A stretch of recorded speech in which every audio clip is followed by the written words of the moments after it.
अस्सलाम वालेकुम दोस्तों। गम न करें का दूसरा एपिसोड लेकर अलीज़ा की दुनिया में मैं तफहीमुर रहमान आपका इस्तकबाल करता हूँ, आपका खैर मकदम करता हूँ। दोस्तों, इस दुनिया में गम न करें, क्योंकि आपको जो कुछ भी जिनकी वजह से भी गम मिलता है, अल्लाह ताला उसका बदला देता है। अल्लाह जो भी चीज़ आपसे लेगा उसका बेहतर बदला इनायत करेगा, अगर आप सब्र करें और सवाब की उम्मीद रखें। जिस शख्स की आंखें ले ली जाएं और वो सब्र करे, मैं उनके बदले जन्नत दूंगा। दुनिया वालों में जिस शख्स का दोस्त मैं ले लूंगा, फिर वो सब्र करे और सवाब की उम्मीद रखे, तो मैं उसके बदले भी उसे जन्नत दूंगा। जो शख्स बेटे से महरूम हो जाए और सब्र करे, तो उनके लिए मैं जन्नत में बैतुल हम्द बनाऊंगा। इस पर मजीद क़यास कीजिए कि अल्लाह ताला आपके लिए क्या क्या कर सकते हैं। लिहाजा किसी मुसीबत पर अफसोस न करें। जिसने मुसीबत मुक़द्दर की है, उसके पास जन्नत है, सवाब है और अजर अजीम है।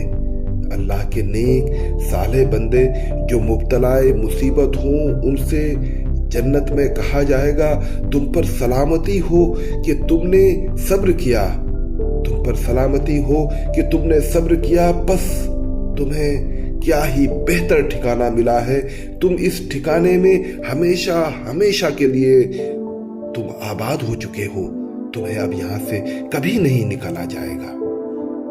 हमें चाहिए कि मुसीबत पर सब्र के अजर और उसके अच्छे नतीजे को देखें। ये वो लोग हैं जिन पर उनके रब की रहमतें होती हैं और यही हिदायत याफ्ता भी है। मुसीबत ज़दों और आफत के मारों को खुशखबरी हो, दुनिया की उम्र बहुत कम है और इसका खजाना हकीर है, बहुत कम है, बहुत जल्द खत्म हो जाने वाला है। और आखिरत बेहतर और बका का घर है। जिसे यहाँ मुसीबत का सामना हो, उसे वहाँ बदला दिया जाएगा। जो यहाँ थकेगा वो वहाँ आराम पाएगा। रहे वो जो दुनिया से चिमटे हुए हैं, इसके आशिक हैं, उन्हें दुनियावी ऐश व आराम का छूट जाना बड़ा शौक गुजरता है, क्योंकि वो दुनिया के तलबगार हैं। इसलिए मुसीबतें उनको बड़ी लगती हैं। ये मसाइब से सख्त मुस्तरिब हो जाते हैं। वो सोचता है कि अगर मेरा आज खो गया तो कल मेरा क्या होगा। वो सोचते हैं कि अगर आज मैंने दौलत जमा न की तो कल जब मैं बूढ़ा हो जाऊंगा तो मैं क्या खाऊंगा। वो सोचते हैं कि अगर मैंने दौलत जमा न की तो मेरे बच्चे गरीब हो जाएंगे। वो कभी नहीं सोचते कि अगर उनके बच्चे दीन से हट गए तो उनके बच्चों का क्या होगा। अगर वो दीन पे न चल पाए तो उनकी आखिरत का क्या होगा। इस पर वो कभी गौर ही नहीं करते। मुसीबत ज़दों जो भी तुमसे खो गया है, तुम फायदे में हो। तुम्हारे पास अल्लाह का पैगाम है, जिसका लफ्ज़ लुत्फ़ो करम, मोहब्बत, सवाब और हुस्न इंतखाब है। इसलिए मुसीबत ज़दों को नतीजों पर नजर रखनी चाहिए। उनके बीच तो एक दीवार उठा दी गई है, जिसमें एक दरवाजा है, जिसके अंदरून रहमत है और जाहिर की तरफ अजाब है। दोस्तों, मुसीबत से न घबराएं। मुसीबत आपको चाहे जिस सूरत में भी आए, अगर रास्ते में एक कांटा भी चुभता है तो याद रखें अल्लाह ताला इसका अजर देगा। बस आप कांटा चुभाने वाले न बने। याद रखिए, अगर आपको मुसीबत पड़ने की वजह एक खराश है तो उस खराश के बदले में भी अल्लाह आपको अजर देगा। बस आप अल्लाह के बंदों को खराश देने वाले न बने।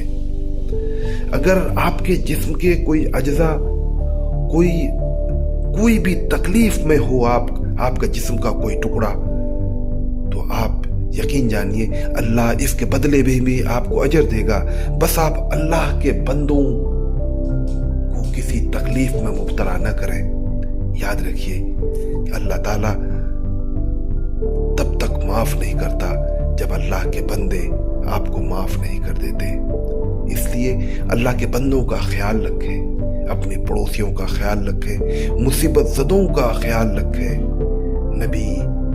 وہ نبی رحمت لقب پانے والا، ان کی زندگی کو دیکھیں، ان کی مصیبتوں کو یاد کریں اور ان کی رحمتوں کو یاد کریں کہ کس قدر مصیبتیں جھیلی اور کس طرح انہوں نے لوگوں کے لیے رحمت بن کر ہر مصیبت کو برداشت کیا، ہر مصیبت کو اگنور کیا، اور پھر وہ نبیوں میں رحمت لقب پانے والا بن گیا جن کے آپ امتی ہیں۔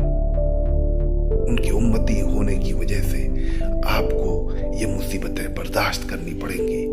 اسی لیے تو آپ کو کہا گیا ہے خیر امت، تبھی تو آپ دوسروں کے لیے خیر بنیں گے، تبھی تو آپ دوسروں کے لیے قابل تقلید بنیں گے۔